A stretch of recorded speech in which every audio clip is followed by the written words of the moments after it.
तो hello everyone, आप लोग कैसे हैं और आप लोगों की पढ़ाई कैसी चल रही है। तो आई होप आप लोग ठीक होंगे और पढ़ाई भी अच्छे से कर रहे होंगे। तो जैसा कि मेरा ग्रुप डी का एग्ज़ाम हो चुका है और ये 29 तारीख थर्ड शिफ्ट में मेरा एग्ज़ाम था, तो मैंने रिव्यू दिया था। तो बहुत लोगों को बहुत अच्छा लगा रिव्यू मेरा। तो उन्होंने बोला कि बहुत अच्छा रिव्यू, थैंक यू। तो मैं उन्हें थैंक यू बोलना चाहती हूँ जो मेरे रिव्यू को अच्छा कहा। और बहुत सारे सिस्टर थी और बहुत सारे भाई लोग भी थे जो बोल रहे थे कि मेरा 8 जनवरी को एग्ज़ाम है और मैथ का क्या क्वेश्चन आया था मुझे बता दीजिए। तो आज के इस वीडियो में मैं आप लोगों को मैथ का क्वेश्चन बताऊंगी, क्योंकि जब मैंने रिव्यू दिया था तो उसमें एक दो क्वेश्चन छूट भी गए थे। तो लेकिन आज मैं प्रॉपर सभी क्वेश्चन को नोट करके लाई हूँ, तो मैं आप लोगों को बता देती हूँ किस क्वेश्चन से कितने टॉपिक मतलब आए थे, क्वेश्चन किस कौन कौन सा क्वेश्चन। और मैं आपको बताती हूँ। तो पहला जो क्वेश्चन था वो था सरलीकरण से और एकदम इजी क्वेश्चन था, क्योंकि वो घात से रिलेटेड था कि घातों के ऊपर घात का गुणा हो जाता है, इस प्रकार से रिलेटेड था सरलीकरण से क्वेश्चन, ठीक है। और जो दूसरा क्वेश्चन था आप लोगों का वो था डिस्काउंट से क्वेश्चन, और मतलब बहुत इजी नहीं कह सकते उसको, लेकिन डिस्काउंट से क्वेश्चन था। तो उसमें ये क्वेश्चन था कि अंकित मूल्य पर 44% और 45%, 55% की छूट देने के बाद अंकित मूल्य पर 40% का लाभ लेता है, तो क्रय मूल्य क्या होगा। क्योंकि पहले 3 छूट दिया, उसके बाद फिर अंकित मूल्य पर 1 लाभ लिया, उसके बाद क्रय मूल्य क्या होगा ये पूछा था क्वेश्चन में। तो ये रहा छूट से रिलेटेड क्वेश्चन, ओके। उसके बाद पूछा था हानि और लाभ से 2 क्वेश्चन। तो एक क्वेश्चन था तो उसमें नॉर्मली था, लाभ निकालना था और रुपए पे था। और एक क्वेश्चन उससे था तो दर से रिलेटेड था, 200 की दर से 20 वस्तुएं बेची गई, ऐसा कुछ दर से था। तो उसमें 10 आता और 2 आता तो 2 की हानि होती 10 पे। तो इस तरीके से रिलेटेड क्वेश्चन था, लाभ से रिलेटेड था। तो उसमें प्रॉफिट ही पूछा था, दर से था लेकिन प्रॉफिट पूछा था, ओके। उसके बाद ये तो हो गया प्रॉफिट एंड लॉस से क्वेश्चन। नेक्स्ट है टाइम एंड वर्क से 2 क्वेश्चन था और ये बहुत ही इजी क्वेश्चन था, क्योंकि इसमें एलसीएम निकालने भी में भी कोई प्रॉब्लम नहीं हुई थी। मेरे शिफ्ट में तो इस तरीके के मतलब क्वेश्चन थे कि जो नॉर्मली मैथ के बन जा रहे थे। तो टाइम एंड वर्क में जो था वो था, ए किसी कार्य को 3 दिन में और बी किसी कार्य को 6 दिन में करता है, वो दोनों मिलकर एक साथ कार्य को करते हैं। तो एक ए अकेले उतना कार्य कितने दिन में करेगा, तो टोटल काम ए कितने दिन में करेगा, इस तरीके से क्वेश्चन था। और दोनों ही क्वेश्चन ऐसे ही रिलेटेड थे, ज़्यादा कठिन नहीं थे। और नेक्स्ट है एक पाइप एंड टंकी से था, तो 2 पाइप एंड टंकी से थे। तो नल जैसे एक टाइम एंड वर्क से रिलेटेड था कि बस एक, देखो मैं बताती हूँ समझ नहीं पाओगे।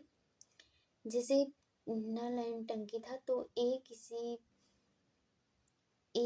3 दिन में, ए जो है 3 तथा बी 6 दिन तक, 6 मिनट या दिन तक कार्य करता है, तो उसमें भी ए कितने दिन में पूरी टंकी को भर देगा, इस तरीके से क्वेश्चन था। समझ में आया आप लोगों को?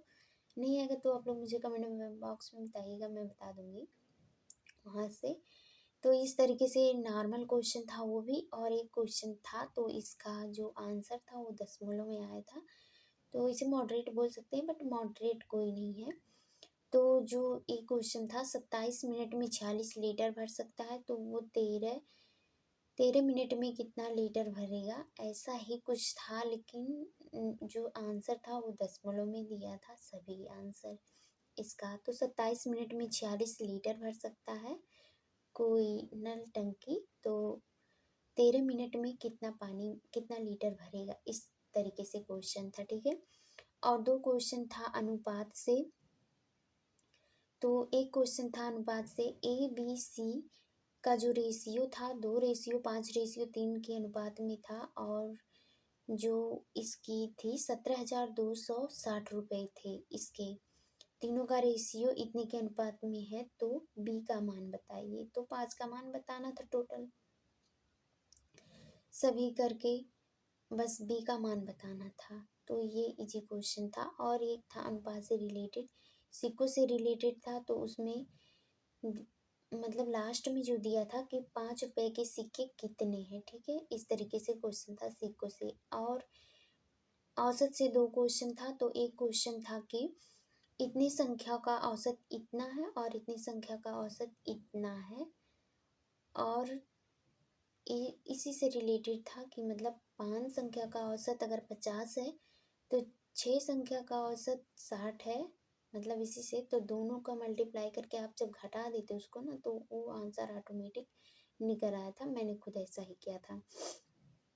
और जो दूसरा औसत का क्वेश्चन था, ये तो मुझसे नहीं हुआ था, बहुत इजी क्वेश्चन था, क्योंकि ये बहुत ही छोटा क्वेश्चन था। क्योंकि स्क्रीन पे जो कंप्यूटर स्क्रीन पे दिख रहा था ना, बस उसका आधा लाइन का क्वेश्चन था, लेकिन मैंने पहले से नहीं किया था तो मुझसे नहीं बना। और ये क्वेश्चन था जो रन से क्रिकेटर के रनों पर आधारित था ये क्वेश्चन। क्योंकि कोई बल्लेबाज इतना रन का स्कोर करता है तो इतने में, तो ये रन पे आधारित क्वेश्चन था। तो मतलब इजी क्वेश्चन था, एक लाइन में ही आ गया था ये क्वेश्चन। तो इजी क्वेश्चन था। तो एवरेज से 2 क्वेश्चन हो गया था मेरी शिफ्ट में। और त्रिभुज से एक क्वेश्चन था। तो उसमें सभी के आंसर अंडर रूट में आए थे। एक था अंडर रूट 66 और एक पता नहीं क्या था, ऐसे अंडर रूट करके चारों के चारों ऑप्शन अंडर रूट में आए थे। त्रिभुज से रिलेटेड था और एक समबाहु से रिलेटेड था। तो इसमें कोड बताना था आपको, 2 कोड दिया था और एक कोड आपको निकाल के बताना था। तो ये था समबाहु त्रिभुज से रिलेटेड क्वेश्चन, क्योंकि एक कोड तो बताना ही था उसमें और 2 कोड दिया था, तो कोड बताना था समबाहु त्रिभुज से। ओके। और नेक्स्ट था जो प्रतिशत से क्वेश्चन था। तो प्रतिशत से ज़्यादा कठिन क्वेश्चन नहीं था, बट एक आया था जनसंख्या क्वेश्चन से।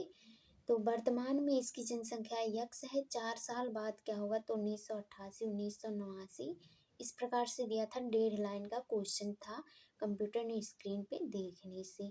और इसका जो आंसर भी था ना, वो भी पूरा इतने की हानि इतने की लाभ, 16.89 पॉइंट, 16.98 पॉइंट, 16.88 पॉइंट, ऐसे करके इसका आंसर था। 4 के 4 आंसर ऐसे थे। तो मैंने इसको स्किप कर दिया था, क्योंकि 4 साल का डिफरेंस अभी कहीं गलत हो जाता तो गलत हो जाता, इसलिए मैंने इसको नहीं किया था। ठीक है। तो ये मतलब इजी था, लेकिन बस ये 4 साल बाद बोल दिया था तो इसीलिए समझ में नहीं आया। और उसमें वो सन भी दे दिया था, 88 89 1988 1989 और आगे भी, तो इसलिए मैंने इसे नहीं किया था। नेक्स्ट जो दिया था चक्रवृद्धि ब्याज से, साधारण ब्याज से शिफ्ट में क्वेश्चन नहीं थे, चक्रवृद्धि ब्याज से ही क्वेश्चन थे। तो उसमें मिश्र धन दिया था और चक्रवृद्धि ब्याज निकालना था। तो अमाउंट बराबर जो होता है प्रिंसिपल प्लस एसआई। तो आपको दिया था क्या, मिश्र धन दिया था। तो निकालना का था साधारण ब्याज। तो अमाउंट माइनस प्रिंसिपल, प्रिंसिपल को घटा देते, प्रिंसिपल को निकाल के तो आपका आंसर आ जाता। और एक क्वेश्चन था आयु से रिलेटेड क्वेश्चन था, जो कि मैंने आयु के इतने सारे क्वेश्चन में करके गई थी। मुझे पता था कि फिक्स है क्वेश्चन, आयु से रिलेटेड क्वेश्चन ज़रूर आएगा ज़रूर, लेकिन मैं करके भी गई थी, फिर भी मुझसे गलत हो गया। मैंने गलत नहीं हुआ, मैंने उसे अटेम्प्ट ही नहीं किया। और वो आयु से रिलेटेड क्वेश्चन इस प्रकार से था कि मीना रीना से, नाम तो सेम ही है, मीना रीना से 3 वर्ष बड़ी है, 5 वर्ष बाद उसके आयु की दोगुनी की आधी हो जाएगी, इस प्रकार से रिलेटेड क्वेश्चन था। तो सीमा की आयु, वर्तमान आयु क्या है। तो मैं तो कोशिश की 2 बार, बट नहीं बन पाया तो मैंने उसको छोड़ दिया। और एक क्वेश्चन जो है वो आया था मैसेज से रिलेटेड क्वेश्चन। तो मतलब संख्या थोड़ा बड़ा था, बड़ा नहीं कह सकते, बट 1000 के ही बीच में वो संख्या थी। तो उसका मैसेज निकालना था, तो ये मैंने लगाया हुआ था। तो ये रहा मैथ का पूरा टोटल क्वेश्चन, जो कि मैं एक बार फिर से बता देती हूँ। सरलीकरण से एक क्वेश्चन और डिस्काउंट से एक क्वेश्चन, हानि और लाभ से 2 क्वेश्चन, टाइम एंड वर्क से 2 क्वेश्चन, जो कि सिंपल और इजी आ रहे हैं। तो आप लोगों को ऐसा नहीं है, डरना नहीं है कि नहीं बहुत बड़ा एलसीएम आ जाएगा तो एलसीएम नहीं ले पाएंगे, क्योंकि बहुत सारे स्टूडेंट का प्रॉब्लम होता है कि उन्हें आता तो है बट एलसीएम निकालने में 1-2 मिनट चला जाता है। तो इस प्रकार से उनका स्किप हो जाता है क्वेश्चन आते हुए भी, क्योंकि मैं भी एक स्टूडेंट, तो मुझे सब पता है कैसे क्या होता है स्टूडेंट के साथ। क्योंकि एलसीएम निकालने में टाइम लग जाता है अगर आपको नहीं आता निकालने तो ये टाइम एंड वर्क से था। और सेम पाइप एंड टंकी में भी होता है एलसीएम का काम। तो कोई बड़ा एलसीएम नहीं था, तो छोटे एलसीएम में आप लोग अगर सीख के जाएंगे तो हो जाएगा। और अनुपात से 2 क्वेश्चन था, और औसत से 2 क्वेश्चन, त्रिभुज से 1 क्वेश्चन मिला था, संभाव्य त्रिभुज से 1 क्वेश्चन कोण निकालने के लिए, और प्रतिशत से 1 क्वेश्चन, और चक्र वृद्धि ब्याज से 1 क्वेश्चन, और आयु से पता नहीं ये रीजनिंग का क्वेश्चन था या मैथ का, लेकिन आयु से रिलेटेड था क्वेश्चन, क्योंकि आयु एज रीजनिंग में भी होता है और मैथ में भी होता है। तो ये था, और मैथ से 1 क्वेश्चन था। तो ये था टोटल मैथ का आरआरबी ग्रुप डी क्वेश्चन। तो आप लोगों को कैसा लगा? अगर आप लोगों को अच्छा लगा हो तो आप लोग एक कमेंट ज़रूर करिएगा, और भी कोई डाउट हो तो आप लोग मुझसे ज़रूर पूछिएगा। और मेरी वीडियो में थोड़ा लाइट कम है तो इसको अवॉइड कीजिएगा, क्योंकि जब कहीं इम्पोर्टेंट बात होती है ना तो बात को सुनना चाहिए, ना कि लाइट को देखना चाहिए। तो थैंक यू, मिलते हैं नेक्स्ट वीडियो में। अगर आप लोगों को कुछ भी डाउट हो या मुझसे कुछ गलत बोल दी हूँ तो वो आप लोग मुझे कमेंट में ज़रूर बताइएगा। Thank you.